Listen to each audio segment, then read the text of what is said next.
सच बताओ आपने कितने कोर्स खरीदे, कितनी बुक पढ़ी या आधी भी और कितने प्लेलिस्ट सेव किए हैं यूट्यूब में ये बोल के कि इन्हें बाद में देखूंगा और आज भी वहीं पे खड़े हो और कुछ सीखा नहीं है।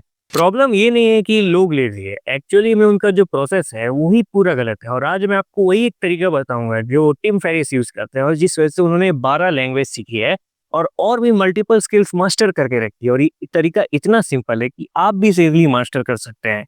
टिम फेरिस ने अपने रिसेंट पॉडकास्ट में स्टीवन बार्टलेट के साथ एक फ्रेमवर्क शेयर किया था। नाम है D triple F. Sound weird but actually में बहुत पावरफुल है। तो आज की इस वीडियो में मैं आपको ये बताऊंगा कि ये D triple S framework actually में है क्या और ये वर्क कैसे करता है। तो चलिए शुरू करते हैं। तो इस डी ट्रिपल एस फ्रेमवर्क का जो पहला वर्ड है वो है डी और इसका मतलब है डी कंस्ट्रक्ट, मतलब कि अपने सपनों को तोड़ो। लाइक आपको मैं एक एग्जांपल समझाता हूँ कि आप गिटार बजाना सीखना है तो आप क्या करोगे। पहले आप उसे यूट्यूब पे जाके सर्च करोगे कि हाउ टू लर्न गिटार और आपको बहुत सारी वीडियोस देखने मिल जाएंगी और वहीं से आपकी कंफ्यूजन शुरू हो जाएगी। और ये सब कैसे पता चलेगा, तो पहले तो अपने किसी फ्रेंड या फिर कोई टीचर है तो उससे कन्वर्सेशन करो जिससे आपको एक बेसिक्स का आइडिया हो जाए, क्योंकि वो भी आपको बोलेगा मेन 5 पोर्ट्स होते हैं G C D E A, इसी से 90% गाने बनते हैं। आपको पूरे 1000 आने की जरूरत नहीं है, आपको सिर्फ 5 जानने जरूरी है, उसी से पूरे काम आपका हो जाएगा। तो अपना टाइम बचा और दिमाग को इस कहीं और क्रिएटिविटी में यूज करो और आपका इस पे बहुत सारा टाइम बचेगा। स्टेप 2, सिलेक्ट क्या इंपॉर्टेंट है और क्या नहीं। यहाँ आता है 80-20 रूल। 80-20 रूल का मतलब 80% रिजल्ट और 20% एफर्ट्स आते हैं। एक रियल लाइफ एग्जांपल देखते हैं। आपको कोडिंग सीखनी है तो टोटल इसमें 700 प्लस लैंग्वेज है, बट आपको ये देखना जरूरी है कि आपको कौन सा काम आएगा कौन सा नहीं।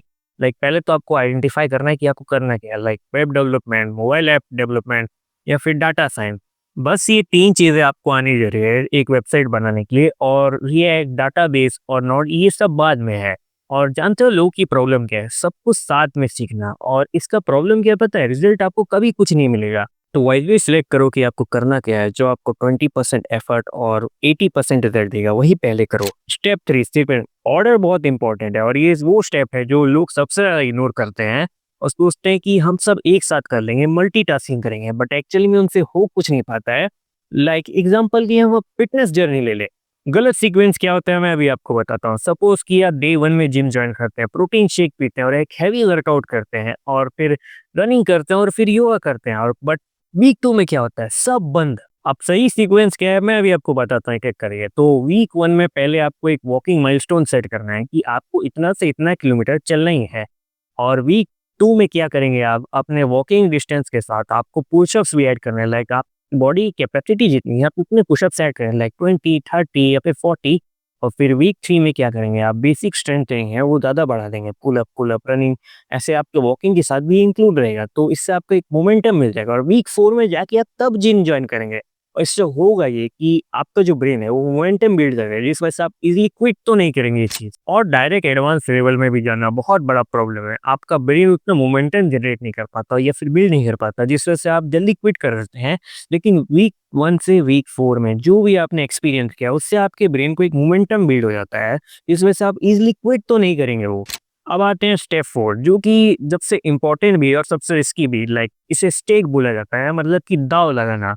और इसमें होता ये है कि मैं भी आपको बताता हूँ, आपने इंग्लिश सीख ली, आपने गिटार बजाना सीख लिया, आपने कोडिंग सीख ली, अब क्या, अब इसका करेंगे क्या, एक्शन कब लोगे। स्टेक्स मतलब कि आपके लिए एक ऐसी सिचुएशन क्रिएट हो जाए जिसमें आपको अपने आप किक स्टार्ट मिल जाए। जैसे कि ऑप्शन 1 में मैं आपको बताऊं कि पैसों का एग्जांपल लेते हैं चलिए, जिसमें आप अपने दोस्त से एक बेट लगाते हैं कि इस टाइम के अंदर मैं ये काम करके रहूंगा, मेरे पास इतना टाइम है, और नहीं कर पाया तो मैं आपको इतना अमाउंट दूंगा, जिस वजह से आपको अपने आप प्रेशर बिल्ड होना चालू हो जाएगा और आप अपने आप वो काम कर भी देंगे। और ऑप्शन 2 है पब्लिक कमिटमेंट, मतलब आप पब्लिक में कमिट करते हो कि मैं इस टाइम पे ये चीज करके रहूंगा। जैसे कि आप इंस्टा पे बोलते हो कि मेरा ये 30 डेज का प्रोग्राम है और मैं इसे अचीव नहीं कर पाऊंगा, इसका डर आपको हमेशा रहेगा, जिस वजह से आपको फील होगा कि आपके अंदर प्रेशर भी होगा कि आपको ये टास्क कंप्लीट करना है।